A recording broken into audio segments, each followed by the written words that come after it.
সুপ্রিয় শিক্ষার্থী বন্ধুরা, আজকে আমরা নিয়ে এসেছি রাইট ফ্রম ভার্বের সিলেট বোর্ড 2023 সালের কোশ্চেনটি। আমরা প্রথমেই দেখব যেখানে রয়েছে ইট ইজ ন্যাচারাল, এটা প্রাকৃতিক বা স্বাভাবিক যে এ ম্যান ক্যান নট, একজন মানুষ পারে না, লিভ অ্যালন, একা বাস করতে পারে না। এক্ষেত্রে আমরা দেখব যে ক্যান নট এটা হচ্ছে modal auxiliary verb. Modal auxiliary ভার্বের পরে মূল ভার্বের প্রেজেন্ট ফর্ম হবে, অর্থাৎ ব্র্যাকেটের বার্তার পরিবর্তন হবে না। সেক্ষেত্রে আমরা এখানে লিভ রয়েছে, আমরা এখানে লিভ দিব। একজন মানুষ একা বাস করতে পারে না, এটা স্বাভাবিক। He always need a company, তার সবসময় একজন সঙ্গী প্রয়োজন। তাহলে যেহেতু এটা প্রেজেন্ট টেন্সের টোটাল কনটেক্সটটা প্রেজেন্ট টেন্স আমরা দেখতেছি এই পর্যন্ত, তাহলে এখানে আমরা সাবজেক্ট যেহেতু third person singular number, subject third person singular number ভার্বের শেষে এস অথবা ইয়ে যোগ হবে। সেক্ষেত্রে আমরা হি অলওয়েজ এখানে আমরা দিব নিডস, এটা এস যোগ করব। তার সবসময় একজন কোম্পানি বা সঙ্গী দরকার। He has to does express his thought and ideas. তাহলে আমরা এখানে লিখব has to, has to, have to, had to, এরকম এম টু, ইজ টু অথবা আর টু। টুর পরে আমরা ভার্বের বেস ফর্ম ইউজ করব। সাধারণত এখানে এক্সপ্রেস রয়েছে, এখানে এটা এক্সপ্রেসই হবে, প্রকাশ করতে। His thought and ideas, does of thinking of others. এবং আমরা দেখব এখানে সাবজেক্ট রয়েছে, ভার্ব রয়েছে, এই আরেকটি ভার্ব এখানে এসেছে। আরেকটি ভার্ব যদি এসেছে তাহলে এই ভার্বের সাথে আমরা আইএনজি দেব। একটি সিম্পল সেন্টেন্সে ডাবল ভার্ব আসলে ব্র্যাকেটে ভার্বের সাথে আমরা আইএনজি দেব। এন্ড হোয়াইল দ্য আদার্স, এখানে বি রয়েছে, আদার্স এটা প্লুরাল, এখানে আমরা আর দেব। Others are of the same needs. He এক নম্বরে এখানে হ্যাভ রয়েছে, আমরা জানি হির সাথে হ্যাভ বসে না, হির সাথে বসে হ্যাজ। তাহলে এখানে আমরা he third person singular number, আমরা জানি আয়ের সাথে হ্যাভ বসে, উইর সাথে হ্যাভ বসে, দের সাথে হ্যাভ বসে, ইউর সাথে হ্যাভ বসে, কিন্তু হি, সি অথবা it third person singular number এগুলোর সাথে সাধারণত হ্যাজ বসে। তাহলে এখানে হ্যাভটা হয়ে যাবে এখানে has. He has also the need of others for ensure. আমরা জানি যে প্রেপোজিশনের পরে যদি ভার্ব আসে, এই মেইন ভার্বের শেষে আমরা আইএনজি যোগ করব। সেক্ষেত্রে আমরা এখানে দিব N S U R I N D, ensuring their safety and comfort. So he is bound, এখানে আমরা বাউন্ড টু লিভ দেব, এখানে ইনফিনিটি করব, টু লিভ। সে he is bound to live, সে বাধ্য বাস করতে, উইথ আদার্স, অন্যের সাথে বাস করতে সে বাধ্য। এখানে সাবজেক্ট রয়েছে, ভার্ব মেইন ভার্ব এটি রয়েছে, এই ভার্বটা যেহেতু এখানে আছে আমরা এখানে আইএনজি দিয়ে দিব।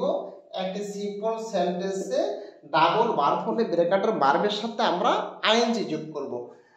এরপরে আমাদের এখানে রয়েছে সে একটি প্রতিষ্ঠান তৈরি করে বাস করার জন্য, এবং এই প্রতিষ্ঠানটাকে বলে সমাজ। তাহলে এই যে এখানে এই প্রতিষ্ঠানটাকে ইট কল সোসাইটি, এটাকে বলা হয় সমাজ। তাহলে ইট কারা বলে সমাজ? এটাকে মানুষ বলে, আমরা বলি। তাহলে এটা হচ্ছে প্যাসিভ ভয়েস। প্যাসিভ ভয়েস আমরা কিভাবে করব?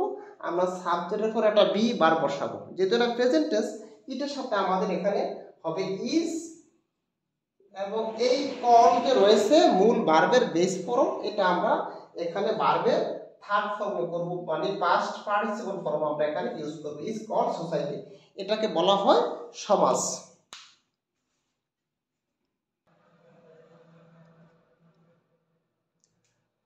সোসাইটি এখানে বি রয়েছে, সমাজ হচ্ছে প্রথম প্রতিষ্ঠান, দ্য ফার্স্ট অর্গানাইজেশন, প্রথম প্রতিষ্ঠান। এখন এখানে বি রয়েছে, সমাজ একটি থার্ড পারসন সিঙ্গুলার নাম্বার, একটি শব্দ, এখানে আমরা বি ভার্ব ইজ দিব। Society is the first organization, সমাজ হচ্ছে একটি প্রথম প্রতিষ্ঠান, আদিম প্রতিষ্ঠান, হুইচ, যেই সমাজটা made by our primitive ancestor, আমাদের আদিম পূর্বপুরুষ যারা রয়েছেন তাদের দ্বারা নির্মিত হয়েছিল। তাহলে এই নির্মিত হয়েছিল এই বিষয়টা হচ্ছে অনেক আগের, যেহেতু আগের, তাহলে আমরা এখানে প্যাসিভ ভয়েস করব, যেটা আমাদের এই সমাজটা কাদের দ্বারা নির্মিত হয়েছে? আমাদের পূর্বপুরুষ দ্বারা। এখন এখানে আমরা সমাজ যেহেতু নির্মিত হয়েছে, সমাজটা হচ্ছে third person singular number, third person singular number এখানে আমরা ওয়াজ দিব। আর এই এখানে আমরা মূল ভার্বের ফার্স্ট পার্টিসিপল ফর্ম দেব। এটা প্যাসিভ ভয়েসে আমরা করব। They the first to contribute, they were, এখানেও তারা ছিল প্রথম মানুষ, তারা ছিল প্রথম মানুষ, তাহলে দে ওয়ার, যেই পূর্বপুরুষদের কথা বলা হয়েছে এখানে আমরা বিকারিশে ওয়ার দিব। They were the first to contribute to develop the civilization, সভ্যতাকে উন্নতি করার জন্য তারা অবদান রেখেছিলেন প্রথম। তাহলে আমরা টু কন্ট্রিবিউটের পরে আমরা ভার্বের সাথে আইএনজি দিব। টু কন্ট্রিবিউট পরে ভার্বের সাথে আইএনজি দিব। আমরা টু কন্ট্রিবিউটের পরে ভার্বের সাথে আমরা আইএনজি দিব। With a view to, look forward to, get use to, এরকম টু কন্ট্রিবিউট টুর পরে আমরা ভার্বের সাথে আইএনজি দিব। তবে এখানে একটি বিষয় রয়েছে, এই বাক্যটা কিন্তু এখান থেকে শুরু হয়েছে, এরপরে এখানে একটি ভার্ব রয়েছে, এরপরে আবার কন্ট্রিবিউট টুর পরে এখানে আরেকটি ভার্ব রয়েছে। সাধারণত এরকম রুল আছে, বি ভার্বের পরে আবার যদি কোনো একটি শব্দ থাকে কন্ট্রিবিউট টু বা অ্যাকাস্টম টু এরকম শব্দ থাকে ফ্রেজ, তাহলে এর পরবর্তী ভার্বের সাথে কিন্তু আমরা আইএনজি ইউজ করতে পারবো। সেখানে ডেভেলপটা হয়ে যাবে ডেভেলপিং। ডেভেলপ কি হবে? আমাদের উত্তর হবে এখানে ডেভেলপিং। একটা বিভাগ রয়েছে, একটা বাক্যে প্রথমে একটা বিভাগ রয়েছে, তারপরে আবার যদি একটা ফ্রেজের পরে কোনো ভার্ব আসে তাহলে আমরা ওই ভার্বের পরে কিন্তু আইএনজি ইউজ করতে পারবো। সেক্ষেত্রে এখানে বিভাগ ওয়ার, আবার টু কন্ট্রিবিউট টু, এরপর আবার মূল ভার্বের সাথে আমরা আইএনজি ইউজ করব। তো সবাইকে ধন্যবাদ, সবাই ভালো থাকবে এবং আমাদের সাথে লেগে থাকবে যাতে আমরা এই বোর্ড কোশ্চেনগুলো সবচেয়ে গুরুত্বপূর্ণ আলোচনা, এই আলোচনার সাথে থাকলে আমরা সবচেয়ে গুরুত্বপূর্ণ রুলগুলো আমাদের আয়ত্তে চলে আসবে এবং যার পরিপ্রেক্ষিতে আমরা পরীক্ষার হলে ইনশাল্লাহ ভালো ফলাফল করতে পারবো। সেই প্রত্যাশা নিয়ে আমরা রেগুলার ভিডিওগুলো দেখব। ধন্যবাদ সবাইকে।